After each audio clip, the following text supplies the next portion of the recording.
Ang TNC po ay nakikiisa sa sambayan ng Pilipino para sa isang mapayapang bagong Pasko. Ang bagong Pasko ay simbolo ng bagong pag-asa. Ito ay isang pagkakataon upang ating mapagnilayan ang mga kaganapan sa ating buhay. Maligayang Pasko! Ang diwa ng bagong Pasko ay hindi mararamdaman sa mga palamuti o karangyaan sa ating kapaligiran, kundi sa alab ng pag-ibig sa ating mga dibdib. Maligayang Pasko sa inyong lahat. Lahat tayo ay nakaranas ng hirap nitong taon na to. Dahil sa pandemya, nawalan tayo ng oportunidad. Kahit na anong mangyari, pinipilit pa din natin makapagbigay ng saya sa iba. Yan ang diwa ng bagong Pasko. Para sa akin, ang bagong Pasko ay hindi concerned sa handaan o sa mga regalo. Sharing, giving, taking care of each other. Sana simula ngayong bagong Pasko, ganun na lahat tayo. Merry Christmas po sa inyong lahat. Christmas is always a reminder to have an attitude of gratitude. And that means sharing the love and appreciating everything that matters to you. Greeting everybody a Merry Christmas and a prosperous New Year. Christmas is a celebration of life. And let us all be grateful that we are enjoying God's gift of life. Maligayang Maligayang Pasko po sa inyong lahat.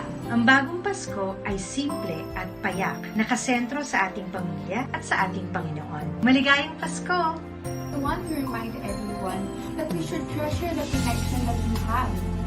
We have our friends, our family, and of course, Jesus Christ. Para sa akin, ang diwa ng Pasko hindi nagbabago kahit kailan. Ito ay panahon ng pagmamahalan, pag-iibigan. Walang makakatalo sa pagmamahal na binigay sa atin ng Panginoon. Dapat din natin tandaan ang totoong diwa ng Pasko, si Kristo Jesus. Noon, ngayon, at magpakailanman. Greeting everyone a merry, blessed, and virtual Christmas to all. Ang bagong Pasko para kanako, dili ang masigarbong pagsaulo, kundi ang pag-ambit o ginabang sa mga taong mas nanginahanglan ng panahon sa pandemya. Wishing you a joyful and meaningful Christmas despite these challenging times. Ang diwa ng bagong Pasko ay ang pag-iingat sa ating mga sarili, pagiging ligtas sa kapahamakan, at pagpapabuti sa ating kalusugan. Wishing you a happy and safe Christmas. Ngayong bagong Pasko, isabuhay natin at maging saksi sa kaganapan sa Belen. Maligayang bagong Pasko. What does the new Christmas mean to me? It means reconnecting. Reconnecting with the people you love, the people you care about, the people you have not spoken with in a long time, that always made you happy. Because right now, everyone is going through something. Maligayang Pasko. We should never forget, Christ is still the reason for the season. The new Christmas for us is focusing on the basic unit of society, which is our family, and frequent togetherness with friends and relatives. And of course, sharing your blessings to others in need. Merry Christmas, everyone! Celebrate Christmas with full of gratitude. Merry Christmas.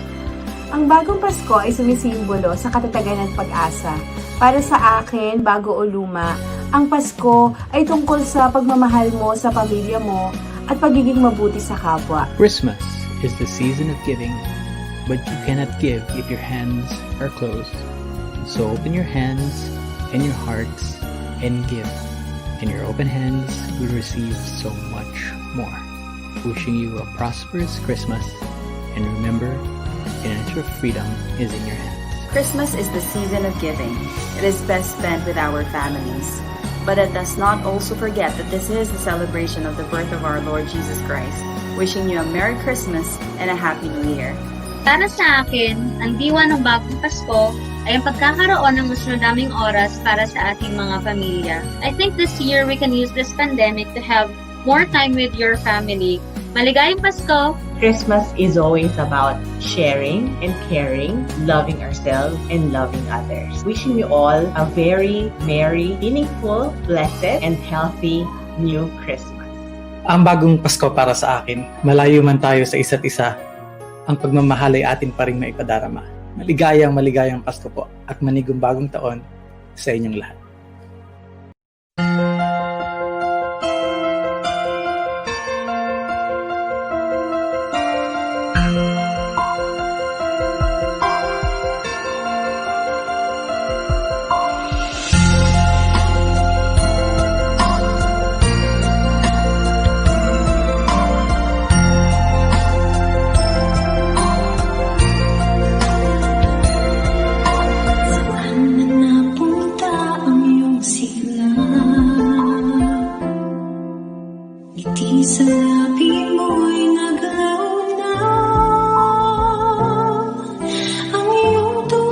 saya napalitan ng kaba. Itatanong may pag-asa pa. Ang hamon ng panahon ngayon, tayo'y pinaglayo ng pagkakataon. Ngunit ikaw nag-iisa, huwag ka nang mangangamba. May kasamang ka kahit nasan ka pa. Malayo man malapit din, ang Pasko'y darating pa rin. May luha man may kitingin, basta tayo'y magkapiling. Sa mundong nagdidilim, tala niya'y maglilimlim. Ang pagmamahal sa puso mo, ang diwa ng bagong Pasko.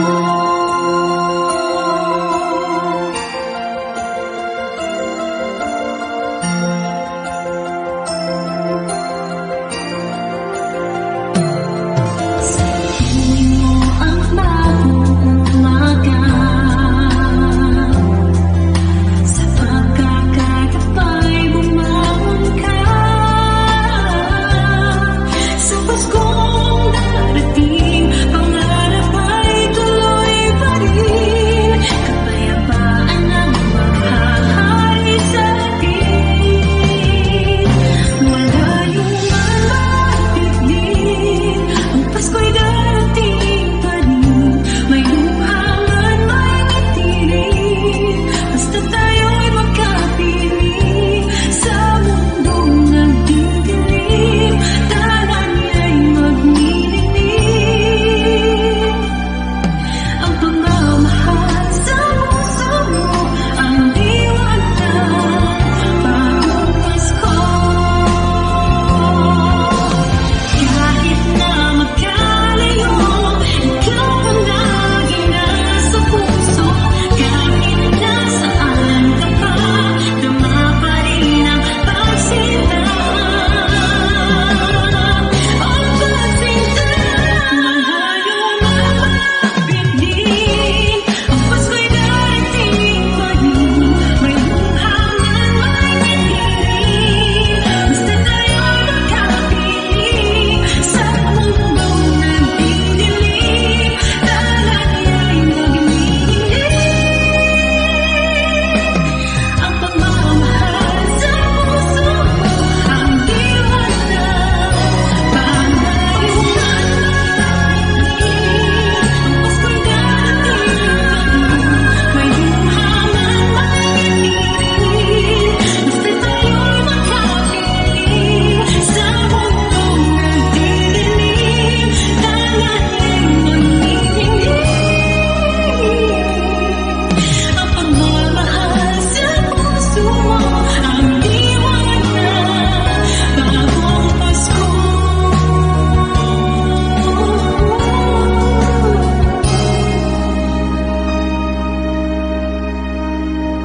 Pagmamahal sa puso mo, ang diwa ng bagong Pasko.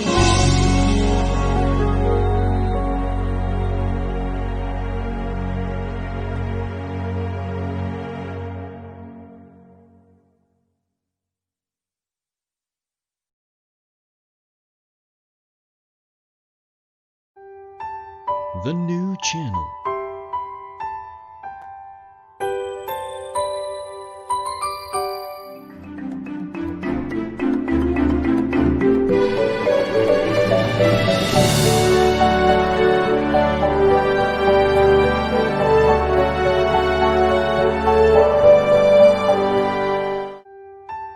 The new channel.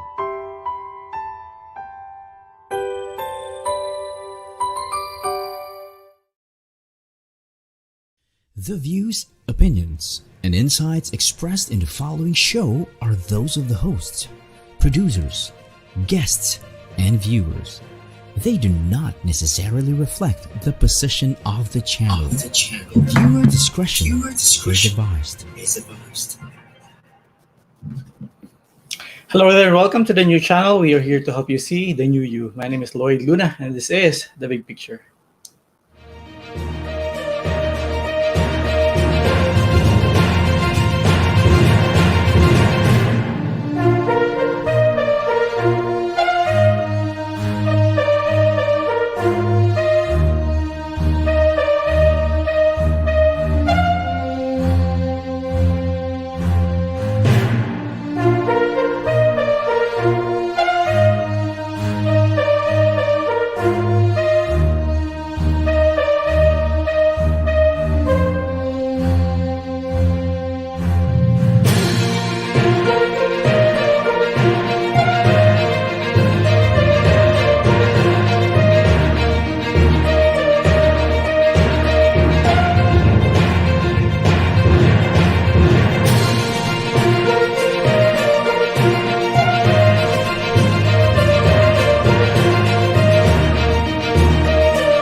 Good evening, ladies and gentlemen, Luzon, Visayas, and Mindanao, wherever you're watching from around the world. Good evening.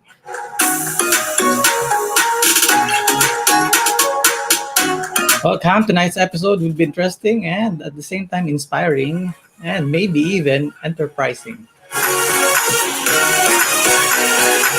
For those of you who are watching us live right now, please do share our live stream link. You can also organize your own watch parties and forward the same link to your chat groups. You can also watch us live simultaneously on youtube.com/tncnow. And if you watch us on youtube.com/tncnow, you can have an opportunity to get a gift courtesy of Unisol and TNC. Ano po yung pwede nyo makuha kung kayo po ay mapili naming mapalad na mananalo or makakuha naming regalo? Please watch this clip.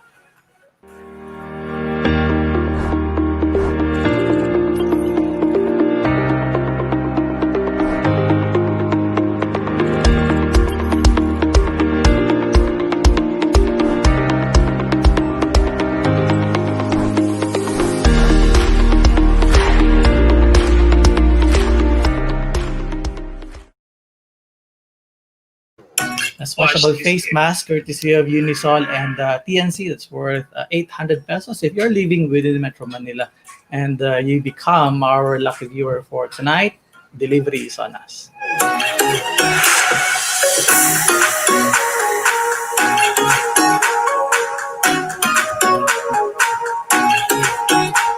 Interesting times. We're saying hello to Cricket. What they are watching. Si Narni is also here. Sino pa mga nandito nanonood? Good evening to you all.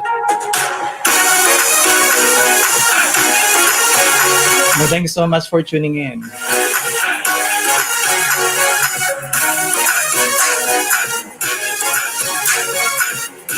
Things have been changing. A lot of changes are happening around us. Some are still even shocked. But some are able to adjust. We're going to talk to our friend, our guests for tonight. We'll be talking about adjustments, especially in the agribusiness. Hello, Ma'am Susan Tagle. Finally, you're here again. We missed you. Hello, Dulce. Maraming salamat sa panonood.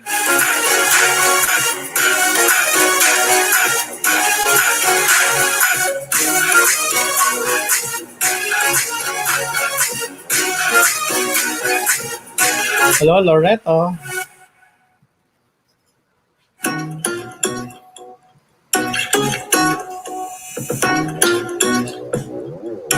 Oh, yes, that is true. The second day of December, the second day of November, it's Wednesday, ladies and gentlemen. I don't know, papalapit na yung Pasko. Hindi natin alam kung paano ang Pasko ngayon. But people are starting to go out and they're preparing for Christmas because whether we like it or not, I think Christmas will still arrive.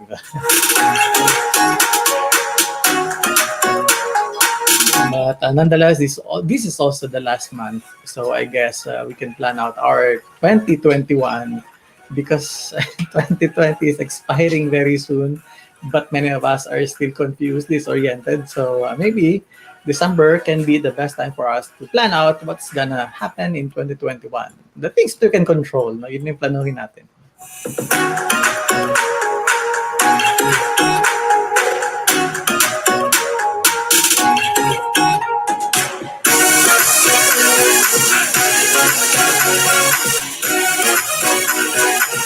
Before I continue with the show, I would like to invite you to take a look at the headlines from the country's oldest running English newspaper, the Manila Times.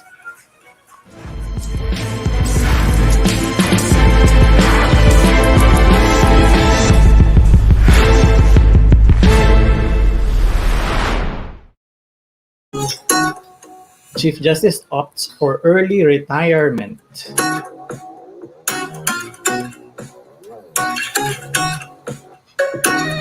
UN sees more pain, suffering, deaths in 2021. ASEAN adopts transit system to boost trade.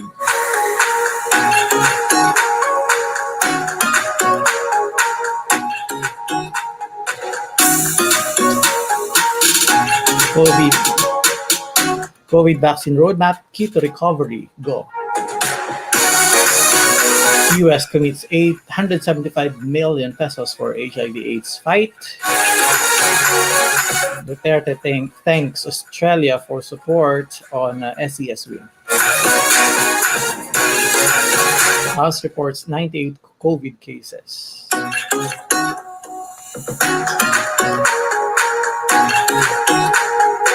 House bill okays bill raising age of sexual consent to 16.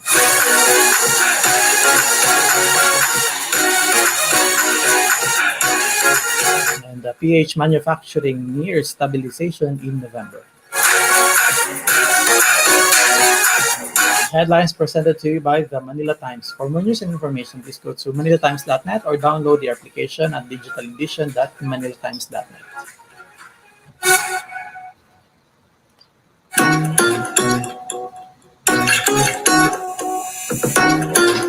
Yes, Ma'am Susan, na-miss ka namin dito dito sa show. Parang naging busy ka na, hindi ka na namin makita dito sa TNC. But thank you so much for coming back and for watching again. Na-miss talaga ikaw namin.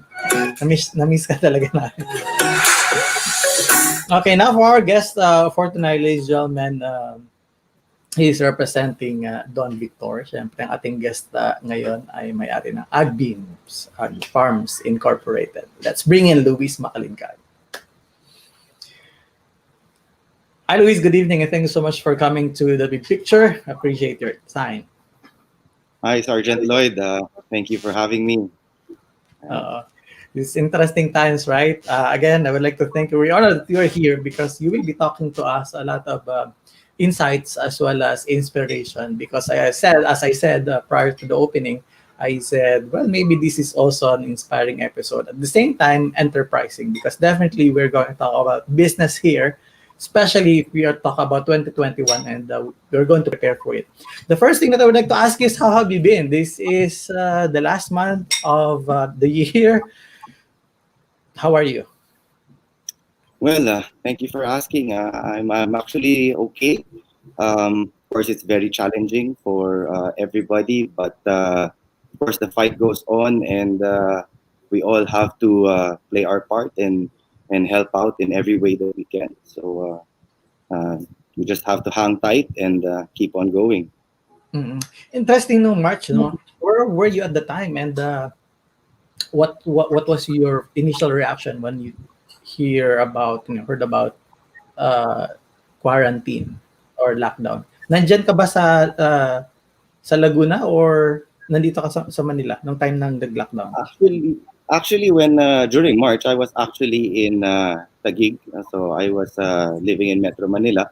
But then when they declared that there was going to be a lockdown, of course, I had to think of my son, and I realized that if we were living in a condo, it might be hard for him to be staying there, and it might be a bit scary if we had to just stay there and they closed down everything, the parks, all the public places. So we had to move to one of our place here in Cabuyao, Santa Rosa, in Santa Rosa, Laguna, and thankfully we had this place to stay here, so at least there's more space and a bit more air as well. Oo, But maganda. Mas maganda dyan sa province, parang pag dito sa Manila talaga. Mas scary. Sabi yung mga mas scary, hindi ka masyadong makaka-relax. But walk us through how your business started. Is this second generation or sa generation mo nag-start? well, actually, the farming business itself really started with me, but I named it after my grandfather, Don Victor, as he was one of the people who really helped me and really develop my skills as to be able to come up with everything that I had now. Not aside from the fact that he was my biggest creditor, so malaki ang naging utang ko sa kanya when I started the business. So, Kaya, yung Don is part ng pangalan or yung Don na ibig sabihin ay Don? yeah, actually, I just put him on the pedestal. So Victor is actually his real name, and nilagyan ko na lang siya ng Don because how I actually revered him and listened to him. So, it's nice, cute, no? Don Victor. First time I saw about it, I thought, ano ba ito? Alak ba ito? Parang Don Pepe, ha? So what brought you exactly here in this business? Ito na ba talaga or meron ka pang mga detour na dinaanan? Did you ever have an experience corporate or other careers? Actually, I started very early. During college times, I already started with farming as meron kaming maliit na property in Tagaytay. And matagal na with our family pero hindi naman siya actually kumikita and then my lolo, si Don Victor, was actually always spending. So laging sumasakit yung ulo niya. Sabi niya, laki na lang ginagastos ko, ibenta na kaya natin yung property. And so nasayangan naman ako and said, bakit di na lang natin i-develop, gawa natin ng some way to actually make it earn and then let's try to do something about it para yung gastos will come and maging self-sufficient sa. And so I started planting different things. I was still in college and I tried many different crops. Luis, saan nagagaling confidence or yung vision or yung, I don't know how you call it, but being in college and trying to do that, there must be something. Kasi kapag ka-college ka, definitely, karamihan ng mga college, I mean, to generalize, parang hindi naman mag-iisip na gamitin natin itong lupa sa ganitong paraan. Well, nasayangan din ako. Nakikita ko kasi syempre yung lolo ko na parang siya lang ang pumupunta dun sa farm and wala rin na tumutulong sa kanya. And so I thought na rather than just do nothing about it at pabayaan na lang, baka meron kang medyo maayos na gawin. And I've always thought na business is really the way to go. And I always thought that I had to do something na being in a family na medyo may kaya ng konti na nakapagpundar sila ng property na may makapag-farm.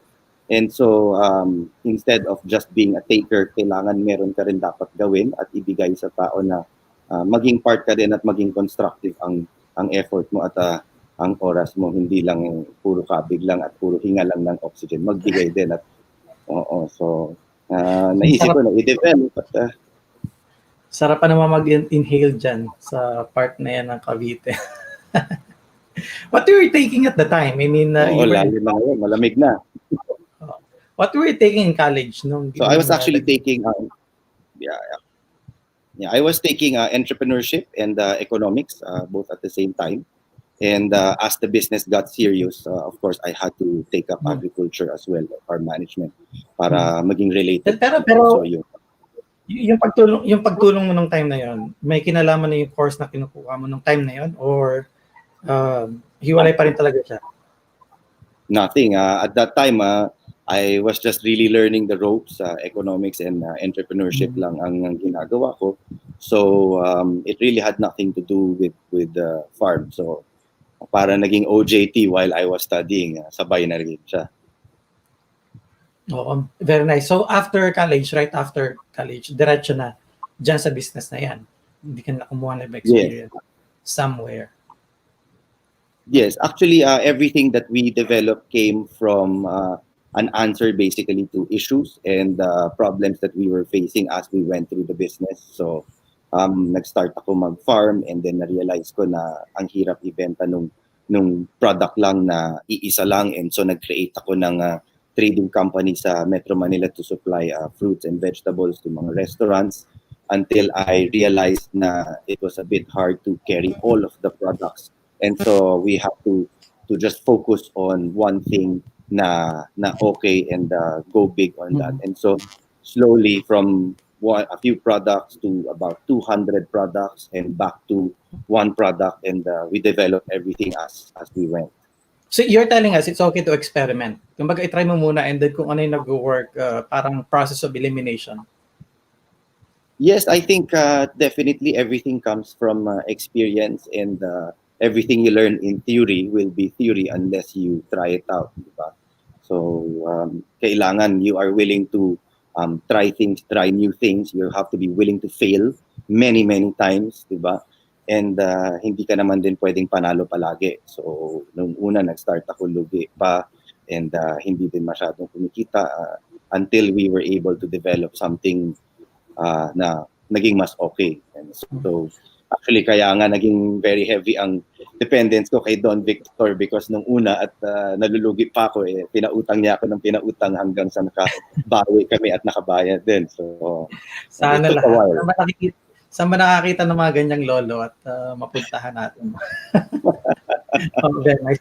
How do you know kung yun na yung kailangan mong i-focus?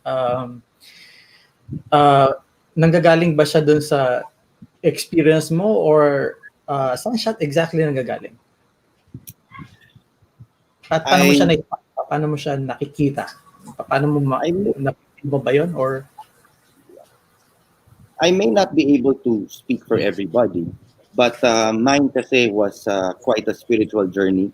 And when I met Jesus, and I was studying and learning about him, it became clear na I had to do something that was purpose-driven. I had to do something that was also excellent, and something that we can excel. So I did not want to play in a field na ando na lahat ng tao. I wanted to create something new. I wanted to position myself somewhere na we can grow. And I also wanted to become an inspiration na mapakita din sa tao na you can do business, and you can use business as a force of good. Diba? Kasi regularly ang pag sinabi ng tao na nagnenegosyo, palaging may undercutting, palaging may connotation na kailangan may certain na maneuvering na ginagawa. And I really wanted to veer away from that, and really focus on the truth na kahit na medyo mahirapan ka sa una, isama mo yon doon sa learning curve mo, and you express it also. So I felt na it was a purpose to integrate and do all of those things together, and I really followed his lead kung saan niya ako dinala at saan niya ako pinoint out. Very good. I'm going to ask you one question, but you're going to answer that after the commercial break. The question is, when was the time na feeling mo kailangan mo na mag-give up? Parang yung hopeless case mo na parang ayaw mo na. If ever there was a case, and kung mayroon, ano yung ginawa mo kung bakit hindi ka pa rin bumitiw? So, ladies and gentlemen, please don't go away, because the big picture on TNC will be right back. Please stay on our stream.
Welcome back. You're still watching The Big Picture on the new channel. Before I call in back to the studio our guests for tonight, we are saying hi and hello to Lopez Edilio, Joanne, si Kathleen, si Liz, Kent. They are watching. Heidi, hello. She's watching from Cebu. Charmaine, si Billy, si Bob, si John, si Grace, si Nelia, si Jerry, Lalik, and saka si Oj.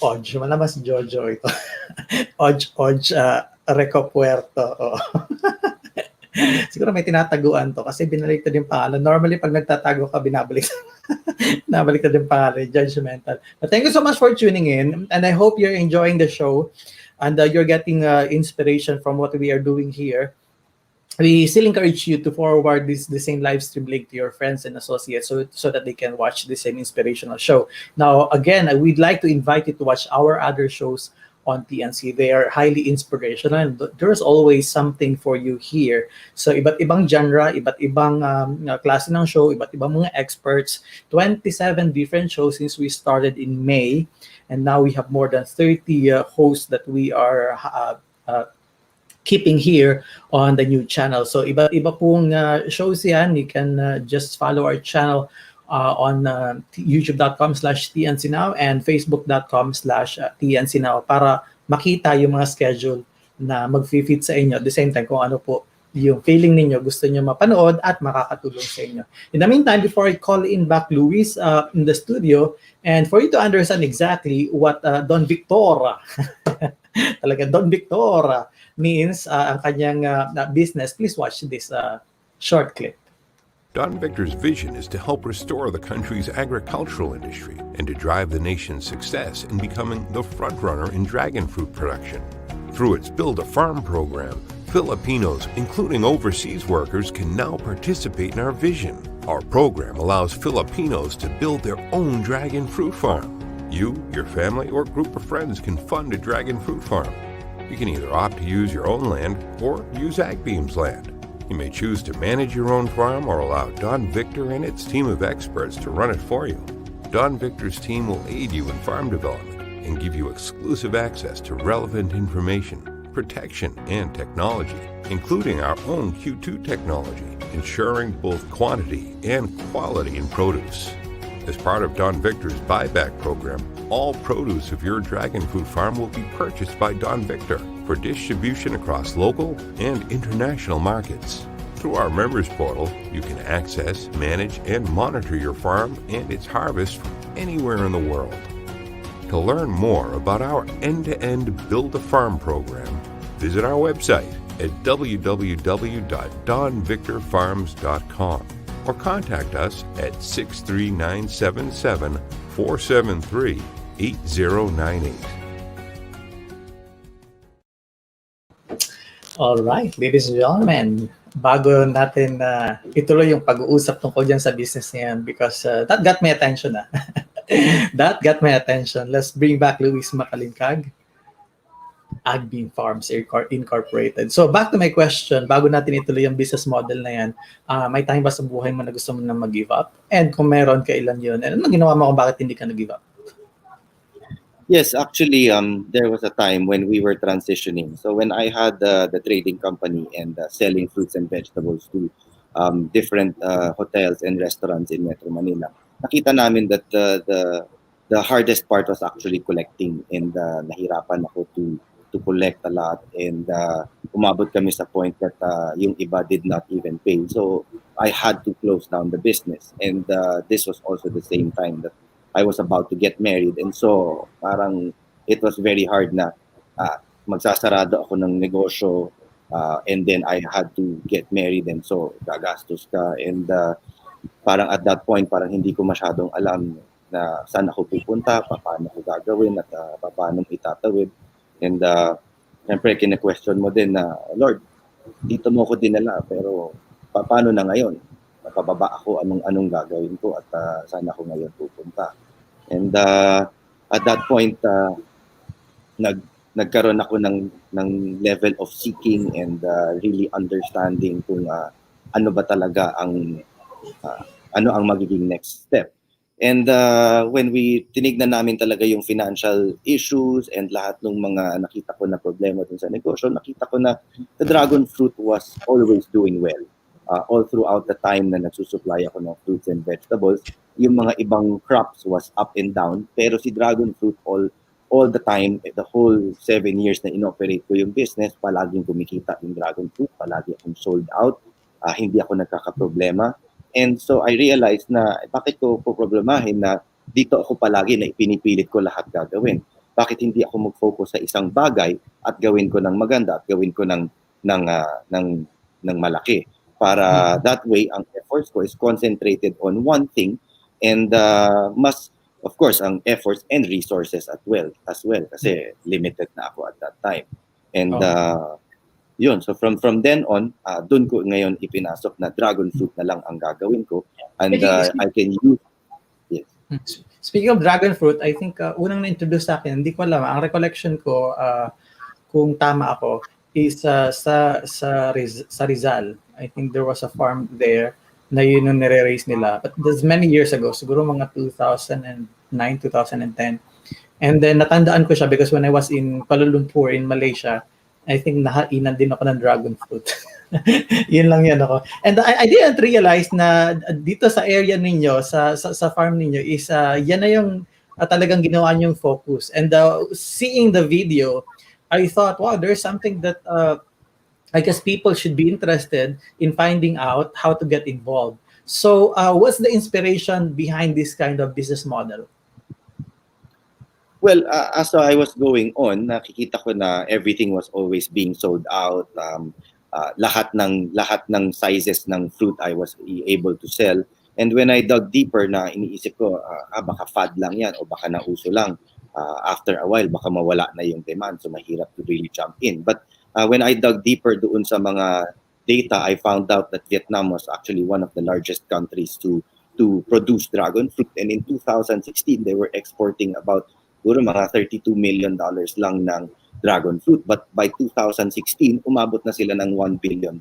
And so nakita ko na over a span of 10 years, ang laki ng naging jump nung economic value nung kanilang naging export. And from exporting to about 2-3 countries to already exporting to about 40 countries, nakita ko na, there is something serious in this. And if you look at it financially, hindi lang siya naging uso, but if 10 years na siya and continuous on growth and mas lumalaki siya, then it might be something that is actually worth pursuing. And so that's when we actually really dove in and said, dito tayo magpwesto. And dito tayo magpalaki. Talk to us very quickly, what's in it? I mean, what's in dragon fruit that, in a span of 10-year time or 10 years time is parang lumaki siya ng ganun yung industry. Para lang sa hindi nakakaalam pa kung ano yung benefits nitong dragon fruit. Masarap siya in fairness. Actually, ang main driver talaga ng dragon fruit is really the health benefit. Unang-una, very high ang antioxidant levels niya, so very good siya for cancer. And second is mataas din, actually mataas ang proponent niya na that lowers blood sugar, so maganda siya for diabetes. And maganda din ang probiotic factors niya. And so meron siyang natural laxative na it helps you cleanse your intestines, and as well as very high siya in collagen, both dun sa flesh and dun sa skin. And so very very good siya for skin, and it really helps in skincare. So ang dami niyang nagiging applications, ang dami niyang natutulungan when you eat. And so yun ang main driver talaga kung bakit mas pinibili siya ng tao. Na-realize ko na yung iba't ibang mga vitamins na binibili mo sa iba't ibang mga bote, isang dragon fruit lang pala yung katumbastan. So you're talking about collagen. May mga binibenta, collagen lang ito, and then ito is para sa mga diabetic lang, ito kung ano-ano. So magkakahiwalay sila. So this is all in one. Nasa dragon fruit. Oo. And dito sa Philippines, ilan or gaano kalaki yung siguro percentage sa agribusiness na they are focusing on this? Marami bang companies na nag-focus sa dragon fruit? Or meron lang area na na dun maganda mag-grow? Or basically entire Philippines pwede ka magtanim? Actually, ang dragon fruit is being a cactus plant. It's actually very good and applicable siya to most areas ng country natin. And maganda siya because it's very resistant. Oo, yung malapit sa equator yan. Basically, mga tropical, yan magsasurvive. At kung So, sinasabi mo may cactus type, so hindi mo siya kailangan talagang masyadong, alagaan mo, pero cactus nabubuhay ng sasarili yan. yes. Oo, so actually matipid siyang i-develop, matipid siyang i-cultivate, matibay siya sa mga bagyo at saka dun sa mga issues like kami sa Tagaytay, dinaanan na namin yung taal, dumaan kami sa lahat ng mga bagyo, earthquake, and still yung mga farms namin are still doing very well. But there are a couple of regions now in the Philippines that are actually cultivating, and there are a lot of growing companies also na nagpapalaki sila on dragon fruit, and rightfully so because maganda naman ang demand ng dragon fruit and global na rin ang application niya, and so kahit medyo dumami ang growers mo, malaki ang demand enough globally to be able to cater to lahat ng producers dito. Oo, very good. Sige, I'm going to pause for another commercial break, and then when we come back, talk to us about how a Filipino, whether you're working overseas or they have some sort of an extra cash, na mag-join at i-consider yung pag-i-invest dito sa inyong farm, because I saw that this probably is a good opportunity, especially if we are to prepare doon sa 2021. Baka naman kasi magandang dito natin ilagay yung ating mga napamaskuhan. All right, so don't go away. The big picture on the new channel. We'll be right back. Please stay on our stream.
Welcome back. You're still watching The Big Picture on the new channel. Let's bring in back Luis Macalincag, the President CEO of Agbeam Farms Incorporated, under the brand name ng Don Victor. O baliktad, no? Si Don Victor pa lang under ng brand name na Agbeam. Agbeam is the company. Ano, ito yung company. Ang brand is Don Victor. Sige. So halimbawa, magkano bang kailangan ko para maging part ng para mag-invest ako? Kasi pwede kang, I think, mayroong business model na sa chicken, for example, San Miguel doing this, Magnolia, na aalagaan mo yung manok, kapalakihin mo, tapos ibibilin sa'yo. Parang ganun. Isa sa mga investment schemes nila. So magkano ang kailangan ko para makasali na either magpatanim ako or may extra akong lupa na papatamnan? More or less, ano yung average na kailangan ko para maging part ng business mo? So actually, it really depends on the size and scale ng property mo. So we are very flexible naman. We have very simple and smaller cuts ng lupa na pwede mong i-develop all the way hanggang sa malalaking hectare. So at an average, you are looking to put in siguro about mga 600,000 to 700,000 all the way hanggang mga 4 to 5 million depending dun sa level ng development and dun sa size at scale ng gusto mong gawin. And of course, medyo malaki siya because ang cactus kasi is wala siyang puno, and so may level of construction na ilalagay mo siya sa semento and such. So kaya medyo nagiging medyo ang investment mo. Pala yung nakita ko, akala ko na pagtripan lang nila, nalagyan ng nalagyan ng semento yun. Kala na gusto nilang ipatong, hindi pala. So, totoo yun na part pala ng yun. O kasi si dragon fruit is actually a vine. So gumagapang siya, kailangan niya ng gagapangan niya So kaya kailangan mo ng flat surface na aakyatan niya para siya ay makatubo. I see. Tapos may nakita pa akong mga gulong ba yun? Goma. Minsan na nilalagay na dun sa ano. Oh. Cute kasi when we were in that farm, I forgot the name. Pero buti lang nakalimutan ko kasi baka kalaban niya yun. But anyway, nice. It's nice kasi ang masarap din Tulong-tulong talaga. naman lahat. Patulong to na lahat. Masarap kasi especially I think the dragon fruit was served to me, I think, after breakfast yata eh. Yun yung sabi ko. Doon ko lang talaga na-appreciate sa Malaysia. Siguro dahil, I was in Malaysia and it's like, what's this? And I didn't even realize na dito pala sa Pilipinas, talagang marami rin nag-grow dito. Sige, so 700,000 up to 5 million pwedeng maging involved. Gaano kadali? At ano yung proseso para maging involved doon sa business? Do you check our place kung meron kaming tama at maayos na lugar kung saan pwede kayo magtanim, or kung may choice kami na sa farm ninyo kami mag-invest? Ano yung basic process? 1, 2, and 3. Kung meron kang steps 1, 2, and 3. So, basically, it's really simple naman. All you have to really decide on is, first is saan mo gustong magtanim. Meron kaming option na pwede mong gamitin yung sarili mong lupa para to make your land productive, and we can help you with that. Or kung gusto mo na wala kang lupa, meron kang extra cash, pwede mo itanim sa lupa namin and just monitor your farm from our online portal. So, hindi yung cash hindi yung cash yung itatanim Kung may extra cash ka, hindi itatanim yung extra cash. Kailangan nung ibigay sa kay Luis, tapos magtatanim sila ng dragon fruit. Yes, oo. So, extra pwedeng ibigay sa inyo, then kayo yung gagamit nun na magpapalago. So, ano yung ina-expect namin na return, for example, and how many years yung bago namin possible na makuha yung return on investment? So, an average mo na payback period is anywhere between 3 to 5 years. So, ang lowest mo is about 3 years, and the maximum usually is about 5 years. So, of course, since natural plant pa rin yan, hindi mo talaga yan kontrolado. And you also swing it with the weather and everything else. But in average, we are doing efficiently at about 3 to 4 years na hit namin. But maximum of 5 years. Yung 700,000 ko, kala mo mayroon feeling ko mayroon ako 700. Yung 700,000 ko, more or less ano ang magiging value niyan after 3 to 5 years? So after 3 to 5 years at an average, your 700,000 will usually be making around mga 3 to 400,000 a year annually. Tapos tuloy-tuloy ngayon yan. So ang program namin actually assures that we will buy all of the produce from you for 15 years. So tuloy-tuloy yan, nakakontrata kami to purchase lahat ng produce at fruit na lumalabas for the whole 15 years. Kasi matagal ang buhay ng dragon fruit. So even more than 15 years. Pero syempre, since ang experience ko is only at 13 years, ang ipinapromise muna namin is 15 years. Hindi ba? Mahirap naman to promise more than what we are really experiencing. So, we want to be true to what we are doing. Years. Yeah.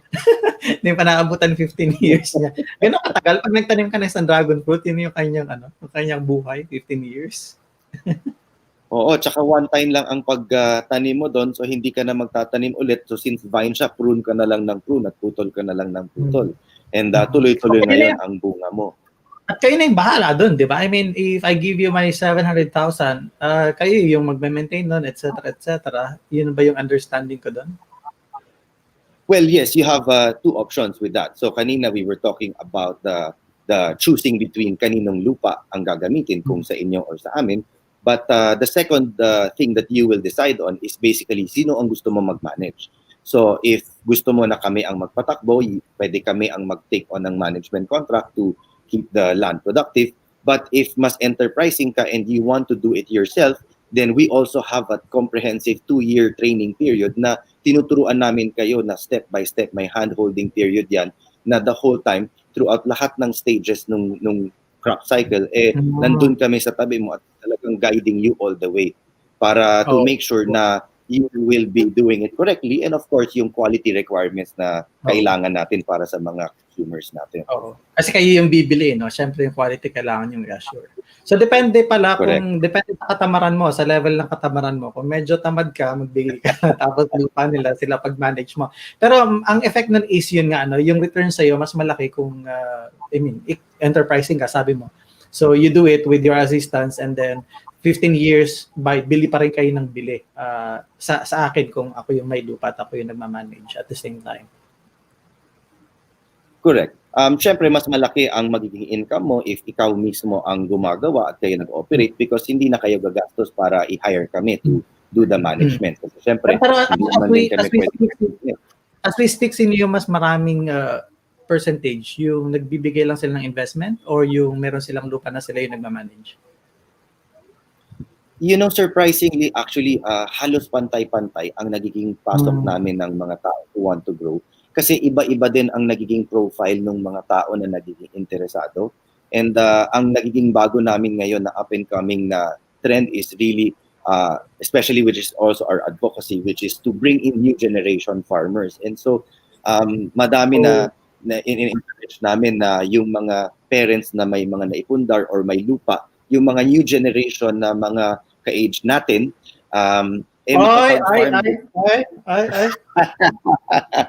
Hindi ba?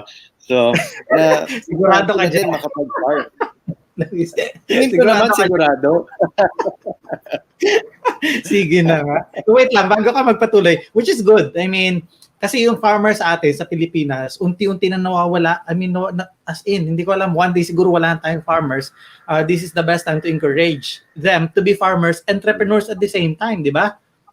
I mean, hindi mo lang kailangan yung farmers na nagtitil ka lang ng lupa ng iba because you can actually be your own boss doon sa farming. Now, ang sabi ni sino ba ito? Si Bravo Luis daw sabi ni Celeste Bueno, hindi ko kilala mo. But this one is interesting. John Frederick Loron said, dragon fruit is very expensive here in the US. Do you also export dragon fruits outside the Philippines? So siguro, the answer is yes? Yes. Yes. So John Frederick, maybe you can get in touch with him dito sa comment stream natin. I don't know, maybe kailangan niya or may bibilan siya or I don't know, maybe maging interested din siya sa pag-invest. John Lauren, paki-connect na lang sila siguro after the show. You can reply to them na lang. Sige, so where do they get in touch with you? Should they want to be part of your business as an investor or as a partner? Saan sila magpupunta para makapag-inquire? Kasi we cannot talk about the details here, but really this is an interesting discussion. Well, there are different ways naman to get in touch with us. So the first one is of course Facebook. So we have a Facebook page, Don Victor Farms.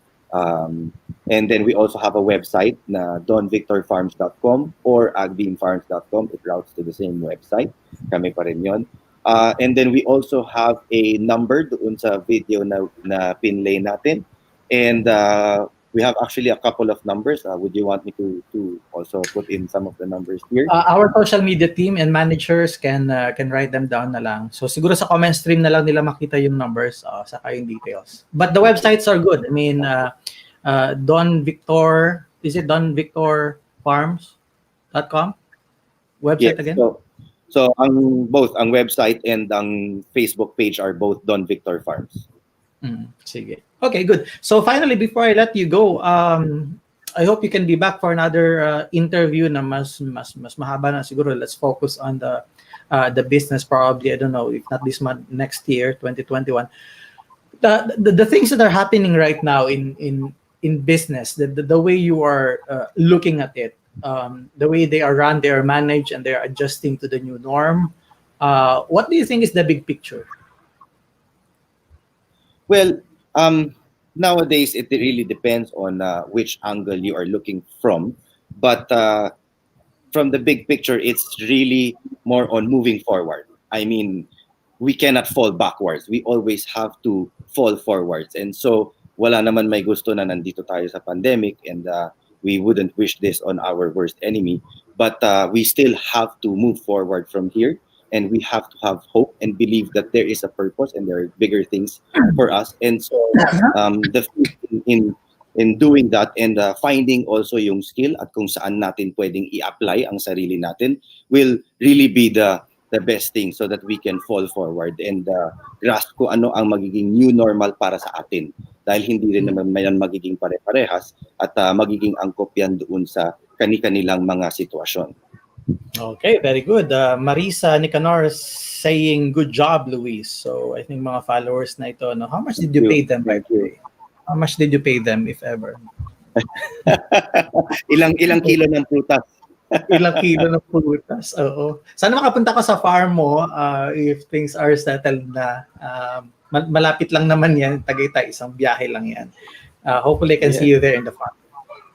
Yes, pag nagawi ka ng Tagaytay, just let me know. Mabilis lang naman to travel around.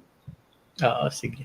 And your application sa Philippine Air Force, let me know. I think doon tayo na nag-connect when you asked me about the Philippine Air Force Reserve. So, yeah. Let me know if you're ready. I think I have passed the link na para sa application. So, hopefully we can see you in our Philippine Air Force family next year. Yeah, very impressive that everything can be done online. Na ano ako doon, it really caught my attention. And I was like, okay, we can serve and do something from afar. Right, definitely. Okay, thank you so much again, Luis Macalincag. Thank you for your time. Thank you, Sergeant Lloyd. All right, ladies and gentlemen, that's Luis Macalincag, the president of Agbeam Farms Incorporated. That's all the time that we have for tonight. The big picture, would like to thank Puzzle Box BPO Inc., also our sponsors, Unisol, Well Life, and Aliaga Rice Supply. Maraming salamat sa inyong support ang mga sponsors na nagtitiwala sa ating show. At maraming salamat PIPSPALP and Stepmat Leadership Consultancy. Again, this is your host, Lloyd Luna, and thank you so much for watching The Big Picture on TNC. I'll see you again tomorrow for another episode, inspirational episode here. In the meantime, what's next in our show? Yes, tune in because at 8:30 p.m. on TNC, After Shift is next. Bye-bye.